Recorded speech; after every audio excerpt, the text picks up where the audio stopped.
మనకు శివుడి గురించి చాలా కథలు తెలిసి ఉంటాయి, కానీ కొన్ని నిజాలు చాలా అరుదుగా తెలుసుకుంటాం. ఈరోజు మనం శివుడి గురించి తెలియని 5 అద్భుతమైన నిజాలను తెలుసుకుందాం. Fact number 1. శివుడి మూడో కన్ను. ఇది విధ్వంసం కాదు, సత్యం, వెలుగు. శివుడి మూడో కన్ను అంటే ఇప్పటి వరకు మనం వినేది ఒక విధ్వంసపు శక్తి అని. అది తెరుచుకుంటే ప్రపంచం కాలిపోతుందని చెబుతారు, కానీ శాస్త్రాలు చెప్పే నిజం మరింత లోతైనది. మూడో కన్ను అంటే అహంకారం, అజ్ఞానం, అసత్యం, మాయ ఇవన్నీ దహించగల జ్ఞానశక్తి. అంటే శివుడి మూడో కన్ను తెరుచుకుంటే చెడు నాశనం అవుతుంది, కానీ సత్యం మాత్రం వెలుగులోకి వస్తుంది. దీనివల్లే కామదేవుడు మాయ రూపంలో వచ్చినప్పుడు అసలే నిజం శివుడికి తెలియడంతో ఆ రూపం దహనం అయ్యింది. Fact number 2. శివుడి జటలో చంద్రుడు ఎందుకు? కాలానికి అధిపతి అయిన శివుడు. శివుడి జటలో కనిపించే చంద్రుడు కేవలం అందం కోసం కాదు. ఈ చంద్రశేఖర రూపానికి ఒక మహద్భావం ఉంది. చంద్రుడు అంటే కాలం, సమయం, ప్రకృతి చక్రం. చంద్రుడు తగ్గడం, పెరగడం మనిషి జీవన చక్రాన్ని సూచిస్తుంది. అయితే శివుడు ఈ చంద్రుడిని తలపై ధరించడం ద్వారా ఒక సందేశం అంటారు. నా నియంత్రణలోనే కాలం నడుస్తుంది. అంటే కాలం కూడా శివుడి శాసనానికి లోబడి ఉంటుంది. అందుకే ఆయన్ను మహాకాల అని పిలుస్తారు. Fact number 3. శివుడి జటలో గంగ. భూమిపైకి గంగాదేవి దిగి రావాల్సిన సమయం వచ్చింది.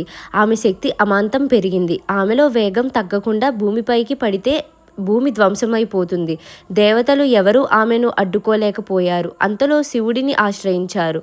శివుడు చిరునవ్వుతో గంగను తన జటలోకి ఆహ్వానించాడు. గంగ ఆకాశం నుంచి భీకర శక్తితో పడినా ఆ జటలో చిక్కుకుని చిన్న ప్రవాహంగా బయటకు వచ్చింది. ఇది శివుడు ఎంత శాంతమయుడో, ఎంత బలవంతుడో చూపిస్తుంది. దీనివల్లే శివుడిని గంగాధరుడు అంటారు. Fact number 4. శివుడి శరీరం అంతా కప్పి ఉన్న భస్మం. జీవన సత్యం. శివుడి శరీరపైన చూస్తే ఆయన ఎల్లప్పుడూ భస్మం అంటే విభూతితో కప్పబడి ఉంటాడు. ఇది కేవలం ఒక ఆచారం కాదు, అది మనిషికి ఇచ్చిన గొప్ప ఉపదేశం. జీవితం ఎంత గొప్పదైనా చివరికి అన్నీ భస్మమే. భస్మం అంటే అసలు నిజం.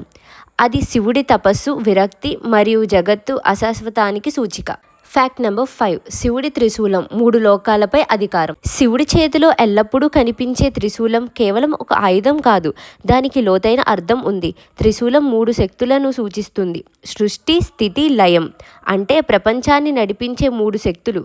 వాటన్నిటి మీద శివుడికి పూర్తి అధికారం ఉందని సూచన.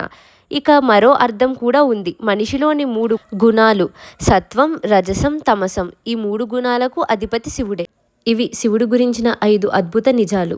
శివుడు ధ్యానంలో ప్రశాంతుడు, రుద్ర రూపంలో శక్తివంతుడు. మన జీవితం కూడా శాంతి, శక్తి రెండిటి మధ్య సమతుల్యం ఉండాలి.